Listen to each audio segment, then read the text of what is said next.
Hi guys, welcome back to the channel and welcome back to another video. We are going to go get into the player ratings against Portsmouth, guys. Unfortunately, the Albion were unable to get all 3 points and continue the winning run. However, a point is a point, but I felt like we should have done more. We should have done more with the possession. Portsmouth, even though they did play decently well in the first half, again, we needed to capitalise. And again, I don't want to be blaming the referee and all that stuff, but he was absolutely atrocious as well. But without further ado, guys, let's get into the player ratings. Okay, guys, starting off with our goalkeeper, Josh Griffiths. I'm going to be rating him a 6 out of 10. Yeah, I thought he did really well. Not really much I can say about him, as he did pull off a few decent stops. But other than that, he didn't really have much to do. In the first half, Portsmouth were through and, he threw himself. Obviously, he had to make the save. It was a really good save, obviously, stinging the left. Actually, no, not to lie.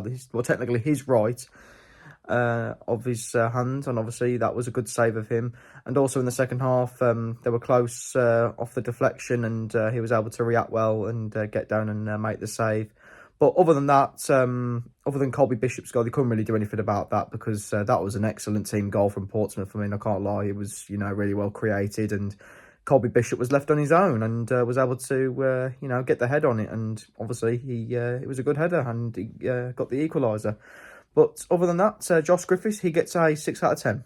Moving on to our right back, Darnell Furlong, I'm going to rate him a 5 out of 10. His passing, I'm sorry, it is absolutely atrocious.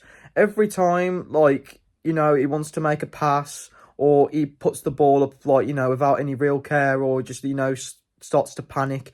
It was not good enough from him. The only thing that guy can literally do is put a long throw in. Other than that, every time he passes, it always plays back to Portsmouth, and obviously, he just creates trouble. But yeah, it wasn't a good performance from Furlong, considering with his passing and, he's, just thinking of, what to do with the ball. And it was just overall not a good performance from me at all. Like, every time he had the ball, he'd just give it away stupidly, or, again, just have no real thought towards, sorting out where to pass to another Albion player. So, therefore, he gets a 5 out of 10. Moving on to one of our defenders, Nat Phillips. I'm going to rate him a 6 out of 10. Again, nothing really I can give him much credit for. He headed, defended all right. Other than, obviously, the rare few occasions Portsmouth were going through.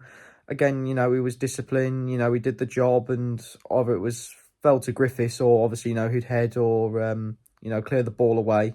But other than that, not really much credit I can give Nat Phillips for, so therefore he gets a 6 out of 10. Moving on to his partner, George Campbell, I'm going to rate him 5 out of 10. Again, it's due to the passing again. It was just really, really sloppy with his passing. When trying to go forward, either, getting intercepted. The passes were just, too sloppy. Always going back to one of Portsmouth's players. And again, obviously, we were able to recover, but still, the passing was just not up to key today. And I don't think it really was his game. So therefore, he gets a 5 out of 10. Moving on to our left back, Callum Styles. I'm going to rate him a 6 out of 10. Again, just like Nat Phillips, again, just disciplined, obviously intercepted well, made his way up the pitch. To be fair, in the second half, he was more of a winger than Carlin Grant, obviously, when Mikey Johnston went off. It was literally just, I mean, obviously, fair enough, obviously, for the credit and, trying to, create chances. But really, it should be dealt with Grant. And again, he was really trying, trying to create chances and, get his footing, obviously, to the Portsmouth players, which obviously he did. And, yeah, obviously, it was obviously a decent performance. So I'm going to rate Callum Styles a 6 out of 10. Up next on the list, guys, moving into the midfield, Jason Malumbi. I'm going to rate him a 5 out of 10 as well. Not really much passing-wise this time. It was just the desire to go forward, because the problem in the midfield is, I mean, again, I've said before, Mo, but again, Mo obviously might not have the pace, but again, he can carry, but we just need someone in that midfield to be so much quicker. And with Malumbi always wanting the ball to be, played to him, he ends up playing it back. He just wants to keep playing it back and, not progress by moving the ball forward. So, move the ball faster and create, some opportunities. But yeah, he failed to do so, and a lot of the fans were getting frustrated, and yeah, it just wasn't really Malumbi's game. Obviously, yeah, there were the odd few occasions, but he was stopped in his tracks, and every time winning the ball, yeah, he just wanted to keep playing it back, which obviously was not what we need. But yeah, he gets a 5 out of 10 rating from me. Up next on the list, Jason Malumbi's partner, Alex Mowat. He's going to get a 6 out of 10 from me. Yeah, he just like another decent performance. Again, he could have been better like the rest of the players. He carried the ball all right. He had a really good chance in the second half, where he had a curling chance, hit the post. He was so unlucky. And also with a free kick as well, got it on target, but Portsmouth's keeper knew obviously where he was going. Obviously, we're leaving his right hand side of the goal, available for him to go and save it. But yeah, he did well, turning, trying to find play, and yeah, just a decent performance overall from Mowat. But again, like the rest of the team, it needs to be better. So he's going to get a 6 out of 10. Right, guys, moving on to the attacking part of our midfield. Moving on to Tom Fellows. The same with Mowat. I'm going to rate him a 6 out of 10. Yeah, again, just he did all right. He did what he could when obviously, trying to do what he does best, which is obviously assist. But, running down the wing as he should, putting balls into the box, playing it short to an Albion player in the penalty area, try do the tricky way and, try find, a man in obviously blue and white alone and I'll try and finish it, which obviously was the objective, which we failed to do so. But whenever Fellows put a ball into the box, just unfortunately no one was there to really capitalise on much. Hegebo was, but it was, let alone for it being wide, it was offside in the first place. But again, just again a really good chance. But again, another 6 out of 10. Right, guys, moving on to Isaac Price, and the same again. The rating is going to be a 6 out of 10. And again, a decent performance. He drove the ball well, tried to create chances when going forwards. However, Portsmouth either defended really well or just like again when it came up to the build-up play when giving it to another Albion player, it just failed to do so when obviously trying to create a chance to score goals. But again, he set up Mikey Johnston well to score that absolute beauty in the first half. So obviously that is fair credit to Isaac Price, and therefore he gets a 6 out of 10. Right, guys, for these next two, we might as well just get them out of the way because I'm going to sound like a broken record, just keep saying 6 out of 10. Mikey Johnston and Una Hegebo, they both get a 6 out of 10. Mikey Johnston, fair enough. He scored an absolute beauty in the first half. It was really good. The Portsmouth keeper, just did not read that one well at all. However, again, we went up the pitch, tried to do some tricks and, use his skill. However, he was stopped in his tracks or whenever passing to someone else. Again, Portsmouth would just win it back and, would have to start all over again. And, yeah, he needed to get a bit more, engaged when it came down to, Portsmouth, obviously, trying to let it go out for a goal kick. But again, not give up and all that stuff. Una Hegebo, the service didn't really come to him today. Other than that, he was, again, really doing what he does best, really good with his strength. The referee should have given a penalty when, obviously, he went down into the penalty area in the second half. And also a free kick as well when he was getting pulled by the shirt, which I thought was absolutely disgraceful. But, I mean, fair enough to him, the courage for him to carry on.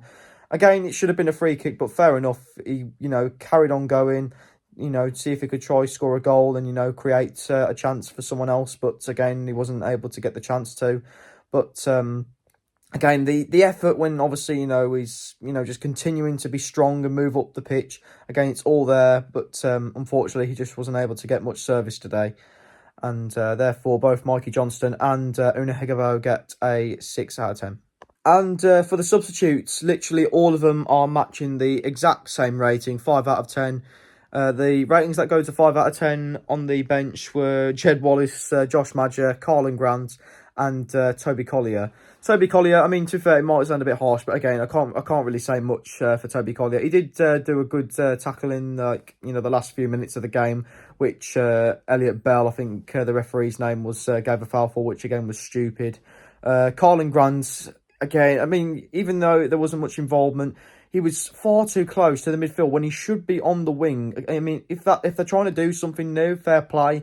But again, it just was not working at all. Josh Madger coming on, yeah, fair enough. He did some skill, but again, that's really all he did. Really, it was just again nothing really to create anything.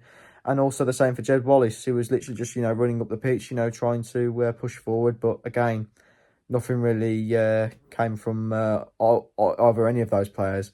And again, that's not just being harsh. It's just because I can't really comment on them, doing much, obviously, in the second half. So, Madger, Grant, Collier and Wallace, they all get a 5 out of 10. And whilst we're still here, guys, we might as well move on to the match preview against Stoke City. And I believe this is going to be the toughest one yet. Unfortunately, I am not going to that game, guys. So I will probably do a player ratings after the match. But again, we'll have to wait and see. But Stoke City are going to be incredibly tough. They have had probably the best start I think I've seen them in the Championship. Because obviously, when they first went down, literally, it was abysmal from them. They were, not in a good place. But Mark Robbins, obviously, it's still only early days, but what a job he's doing for Stoke City. Literally yesterday, beating Southampton 2-1 at their place. I mean, that is honestly really, really good. I mean, we failed to do so in obviously the season where we had Carlos Corbin and where we did get playoffs, and also lose 3-1 to them, which was very unfortunate. But Stoke City, they're going to be a much different side, I think, this year. They've got really talented players like Bae Yun Ho, Divin Mubamba, I think that's how you say his name, from Manchester City out on loan. He is going to be back, which is very unfortunate because he did get a red card against Southampton for diving in the penalty area. So he's going to miss Bradford City. But annoyingly, he's going to be back when he plays us. Million Man Hoof, he's got really good pace down the right wing. So has Sorba Thomas. Yeah, they've really got some good players. Jamie Donnelly as well. And Albion were trying to go for him, I believe, in this transfer window, but obviously failed to do so. He's really good at assisting, and on the opening day against Derby County, he showed off his assisting abilities, so he's going to be a proper one to watch. Albion, though, we've lost Ryan Mason. He's going to be missing out the Stoke City game. However, he'll be probably up in the stands and probably leading on the touchline. Probably will be Dami Rabella or Nigel Gibbs. What we need to do is be better when it comes down to the attacking offence. We need to attack a lot better, be a bit more organised when we're passing, because obviously certain individuals like Campbell, Malumbi, well, Campbell's passing was poor. Furlong I've got to say, he's got to be careful as well, because if he doesn't improve, I noticed Alex Williams was also on the bench when we played Portsmouth, and obviously when we played Derby County, he really did impress me. So if Furlong doesn't pick up his performances, then Ryan Mason's probably going to give Alex Williams a go, and hopefully we get to see more of Alex Williams, because he really did impress me against Derby County. But we need to be so much better attacking wise, and also defensive as well, because this Stoke side of that Mark Robbins is building, it really does know how to attack well, and the finishing abilities from them is really, really good. Again, from us as well, I mean, Isaac Price, again, against Portsmouth, was just a bit quiet. But when it comes down to chance creating, we've got to take those chances, and also, just think a bit smarter and not work harder.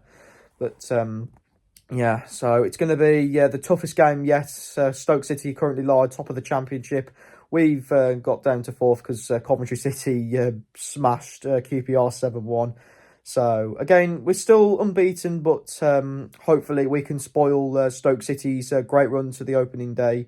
Well, not the opening day, the opening start of the season. And hopefully we can get back to winning ways. So, there we go, guys. That is this video. Like, comment, subscribe, do whatever you want, and I will be doing a player ratings after the Stoke City game, and I'll see you till then, guys. Take care.